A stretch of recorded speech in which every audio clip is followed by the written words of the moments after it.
పంట మునగడం జరిగింది.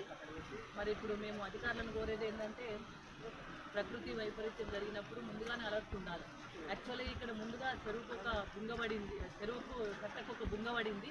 ఆ సీపేజ్ ఉన్నప్పుడే దాన్ని కనుక పూడ్చినట్టయితే ఇంత విపత్తు జరిగేది కాదు. మరి ఇక్కడ దీన్ని పూర్తిగా ఇప్పుడు నిర్లక్ష్యం వహించడం జరిగింది. ఒకవేళ ఇప్పుడు కూడా దీన్ని ఈ చెరువును నీళ్ళ నాపాలే, మళ్ళీ కూడా పంట నష్టం జరగకుండా చూడాలంటే ఇక్కడ కొంచెం కట్టకు మట్టి వేయాల్సిన అవసరం ఉంది. తొందరలోనే అధికారులతో మాట్లాడి తొందరలో చర్యలు తీసుకోమని కూడా చెప్పడం జరిగింది. ముఖ్యంగా రాష్ట్రంలో మరి ముందుగానే తుఫాన్ హెచ్చరికలు వచ్చినప్పటికీ కూడా ప్రభుత్వము మరి మొద్దు నిద్రపోతుంది. ప్రభుత్వం పట్టించుకోలేదు. అదే ఇట్లా హెచ్చరికలు వచ్చినప్పుడు ముందుగానే అలర్ట్ అవుతుండే. గతంలో కేసీఆర్ ప్రభుత్వం ఉన్నప్పుడు ఇట్లాంటి విపత్తులు జరిగినప్పుడు ఇమ్మీడియట్గా రెస్పాన్స్ అయ్యి అధికారులను ప్రోత్సహించి ముందుకెళ్ళి చర్యలు చేపట్టాలని చెప్పి ఆదేశాలు జారీ చేసేవాళ్ళు. ఎక్కడికక్కడ అధికారులు కానీ అధికార యంత్రాంగం కానీ ప్రజాప్రతినిధులు అందరం కూడా మరి ప్రజల వద్దకు వెళ్ళి వాళ్ళ కష్ట సుఖాలు తెలుసుకొని ఇమ్మీడియట్గా రిలీఫ్ ఇచ్చేవాళ్ళం. కానీ ఇప్పుడు ఏమవుతుంది, తుఫాను వస్తుందని హెచ్చరికలు వాతావరణ శాఖ హెచ్చరికలు చేసినప్పటికీ కూడా ఈ ప్రభుత్వం పట్టించుకోలేదు.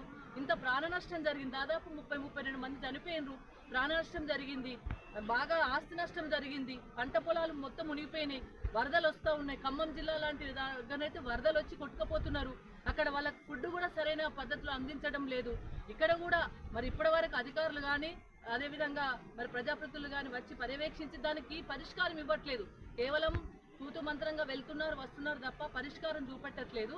మరి గణపురం చెరువు కింద 200 ఎకరాలు నష్టపోయింది. ఇక్కడ రైతులు నష్టపరిహారం చెల్లించాలి. ఇప్పటి వరకు అధికారులకు కానీ ప్రజాప్రతినిధులకు కానీ ప్రభుత్వానికి కానీ ఎక్కడ ఎంత నష్టం జరుగుతుంది, ఎంత ఇబ్బందులు ఉన్నాయి, ఎక్కడ ఎట్లా చేయాలనేది ఆలోచనలే లేదు. వాళ్ళకి ఆలోచన వస్తలేదు. అదే ఆంధ్రప్రదేశ్లో వాళ్ళు వెంటనే స్పందించిండ్రు, అక్కడ కొంచెం వాళ్ళు వెంటనే యాక్షన్ తీసుకుంటున్నారు. కానీ ఇక్కడ కేంద్ర ప్రభుత్వం మొద్దు నిద్రపోతుంది, రాష్ట్ర ప్రభుత్వం మొద్దు నిద్రపోతుంది. ఇంకా పైగా రేవంత్ రెడ్డి గారి ప్రభుత్వం చేస్తున్నారు, బాధ్యత మర్చిపోయి మాట్లాడుతున్నారు. నీకు అధికారం ఇచ్చింది నీ బాధ్యతను గుర్తు చేస్తూ మీకు అధికారం ఇచ్చింది ప్రజలను ఆదుకోమని. ప్రజలు వైపు వదిలిపెట్టేసిండ్రు. వాళ్ళు ఎక్కడన్నా పోని, వాళ్ళకి ఎంత కష్టమన్నా రాని, వాళ్ళకు అన్నం దొరకకపోని, వాళ్ళకి నీళ్ళలోనే ఉండని, వాళ్ళకి పంట పొలాలు మునగని పట్టించుకుంటలేరు. ప్రతిపక్షాల మీద ఆరోపణలు చేస్తుండ్రు. సప్పుడే కాదు కట్టి పెట్టేయండి, ప్రతిపక్షాల ఆరోపణలు బంద్ చేయండి. ఫస్ట్ మీకు ప్రభుత్వంకి అంటగట్టిండ్రు, మీకు ప్రజలందరూ కూడా ప్రభుత్వం మీకు ఇచ్చిండ్రు. ఆ ప్రభుత్వము మరి బాధ్యత వహించి ప్రజలకు కష్టం కాకుండా ఇబ్బంది లేకుండా గతంలో కేసీఆర్ ప్రభుత్వం ఏ విధంగా ఆదుకుందో ఆ విధంగా అందరిని కూడా ఆదుకోవాలని చెప్పి డిమాండ్ చేస్తున్నాం. పంట నష్టపరిహారం చెల్లించాలి, ఎకరానికి 30,000 రూపాయలు వెంటనే చెల్లించాలని కూడా మేము డిమాండ్ చేస్తూ ఉన్నాం. గతంలో టేకులగడ్డ దగ్గర ఒక 10 మంది తప్పిపోతే వెంటనే హెలికాప్టర్ పంపించి తీసుకొచ్చి వాళ్ళని సురక్షిత ప్రాంతాలకు తరలించడం జరిగింది. ఏది మీ చర్యలు? ఎక్కడ మీ చర్యలు? తప్పిపోతే స్థానికులే నీళ్ళల్లో మునిగిపోతే స్థానికులే అక్కడ అందరు కట్టగట్టుకొని స్థానికులే తీసుకొచ్చి రక్షించుకుంటున్నారు తప్ప ఇక్కడ ఎవరు కూడా ఎన్డీఆర్ఎఫ్ బృందాలు కానీ ప్రభుత్వం కానీ ప్రజాప్రతినిధులు కానీ మంత్రులు కానీ స్పందించడం లేదు. ఇప్పటికీ ఇక్కడ కట్ట తెగిపోయింది, పట్టించుకునే నాదులు లేరు. చెరువు కట్ట తెగిపోతే కనీసం చూసిపోవడం తప్ప ఇక్కడ కనీసం ఏం చేయాలనే పరిష్కార మార్గం లేదు. ఎట్లుంటారుయా? ప్రజల్ని గాలి కొదిలేసి ప్రతిపక్షాలను తిడితే ఏమొస్తుంది? మీకు ప్రభుత్వం ఇచ్చింది, ప్రజలందరూ మీకు ప్రభుత్వాన్ని అంటగట్టింది, మీరు ప్రభుత్వం బాధ్యత వ్యవహరించమని. అందరు బాధ్యత మరిచి ప్రవర్తిస్తున్నారు. కాబట్టి దయచేసి ఇప్పటికైనా ప్రజలను పట్టించుకోండి, ప్రజల కష్టాలను పట్టించుకోండి. వరద వచ్చినప్పుడు అందరూ కూడా స్పందించాల్సిన అవసరం ఉంటుంది.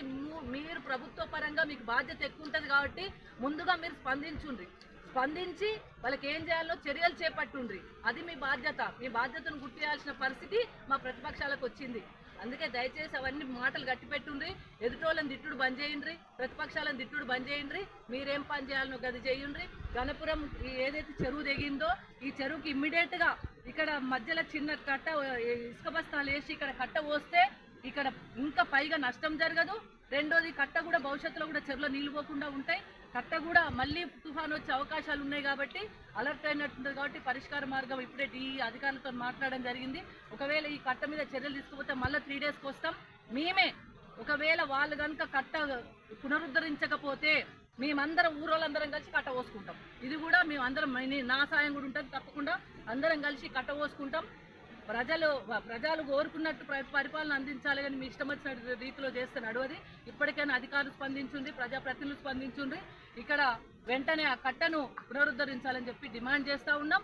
నష్టపరిహారంగా ఎకరానికి 30,000 రూపాయలు ఇవ్వాలని చెప్పేసి కూడా మేము ప్రభుత్వాన్ని డిమాండ్ చేస్తాము.